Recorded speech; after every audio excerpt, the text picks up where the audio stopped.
George Orwell famously said that in a time of universal deceit, telling the truth is a revolutionary act. And maybe we should ask ourselves, are we in a time of universal deceit? We are the most technologically savvy, the most scientifically knowledgeable we have ever been.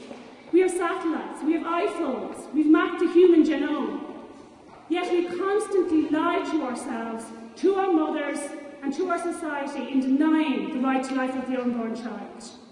We have lost our way as a people, when all we can offer people with a crisis pregnancy is the violence of abortion.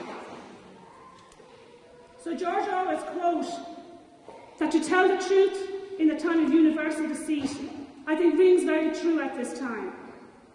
And he said that telling the truth was a revolutionary act. If that is so, then at a time when your generation is wrongly, I believe, accused of indifference, youth defence are the revolutionaries for freedom, for truth, and for the right simply to be born. And these are...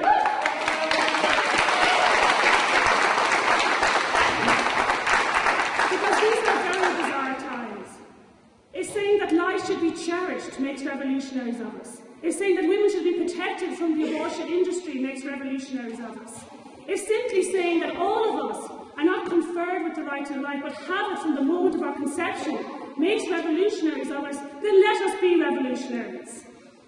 But the truth is that saying those things shouldn't make revolutionaries of any of us, and that being pro-life in this country is a majority opinion. But that position is under relentless and increased attack.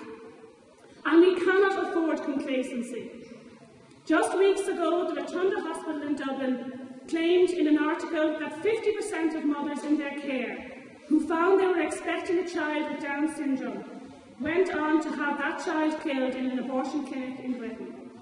Now, it's unclear how reliable this finding is, whether it's influenced by the Rotunda's own attitude towards the right to life, or if it will be replicated in other major Irish maternity hospitals. But even if it is partly true, if the percentage is lower but it's still somewhat true, how is it that we have come to this? In Britain, 92% of children, 92% of children with Down syndrome are aborted. Think about that. It's truly horrific. It is monstrous. And it is eugenics practiced on a wide scale. And it's destroying not just our fellow human beings, not just the unborn baby in the womb, but it's destroying our very humanity. We have long been a nation, Ireland has long been a nation, who afforded dignity and protection to people with disabilities. In fact, curiously, in the very same week as the Rotunda reported its findings, the Irish Times reported the discovery of an unknown medieval church and graves at Ballyhina in County Donegal. And the discovery revealed that people with disabilities were treated with compassion and respect within their communities in medieval Ireland. So at a time when life was really tough, it wasn't not about not being able to pay a mortgage, not having a job, when life was really tough and resources were really limited, the Irish people did not kill their children. We didn't tear tiny, helpless human beings apart because they were different, or because they were inconvenient, or because they were in the eyes of some people less than perfect. And that's what true compassion is. That's what real equality is. And that's what meaningful tolerance really is. It's recognising that we must first have the right to life before we can consider opportunity or equality or an entire human rights framework. And that's what we're fighting here for today. But pro-abortion propaganda seeks to destroy the natural order of things. And the natural order of things is that we love our children, that we would not sacrifice our lives for convenience or any other reason. That is the natural order of things. But the abortion industry, and it is an industry, one that profits from despair and suffering, one that makes millions from dehumanising children in the womb. They have destroyed the natural order of things, and they will continue to do so.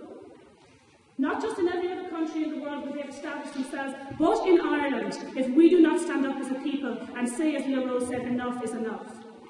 So at a time when we know, for a certain scientific fact, that every child has an imprescriptible right to life, the killing of children has been marketed as simply a matter of choice. And this marketing has proved successful in almost every country in the Western world. Killing a child is now simply a matter of choosing to do something that's beneficial for yourself. The rights of the child have been entirely wiped out. They are forgotten. They are submerged in what is simply a marketing phrase. The right to choose. The right to choose to do what? The right to choose to kill your baby. And for many women, it's not even a choice. As Little Rose explained to us, it's something that's sold to them at the sales pitch of an industry that has become so proficient at marketing that it kills 50 million babies worldwide every year. But that industry has not yet won through in Ireland, and we should give thanks for that here today. And that's why the facade of choice must be torn down, and the manipulation and exploitation behind it must be revealed. And that's where all of you, each and every one of you here today, comes in. Because there is little point in knowing the incredible facts of the development of life in the womb if you let those facts be muffled by the slogans which sell abortion. And although we know, everyone in this room knows, the wider pro-life community knows, as was revealed again last month by another reliable study, that abortion causes lasting and real harm to mothers. If we don't speak out to make it publicly known, then we will allow the culture of death to prevail. If we do not speak out in defence of the defenceless, then our pro-life ethos will fall. There are a great many worthy causes seeking our participation, but the pro-life cause, I believe, has a special urgency, because no other form of killing is actually supported by a very well-financed lobby and by the media. So you will never read an article in the Irish Times or see a programme on RTE supporting poverty, or insisting that domestic violence is a matter of choice, or calling for criminal gangs to be legalised. But you will be struck by the literal deluge of propaganda supporting the killing of children. Children who have no voice, children who need your voice, because what these children have is you. And by being an active member of Youth Defence, you'll make an important contribution to all of the campaigns which are keeping Ireland abortion-free. And what you'll get in return is the knowledge that you have saved lives. That you are part, and are proud to be part, of the most significant human rights campaign of your generation. That because you acted and you participated, Ireland's pro-life culture was sustained, and that you took the road less travelled by, and that yes, it made all of the difference. This is your weekend where you come together with young pro-life activists, where you learn from each other, where you get involved, where you become active, where you shape the future of this country, and where you keep Ireland abortion-free. Thank you very much.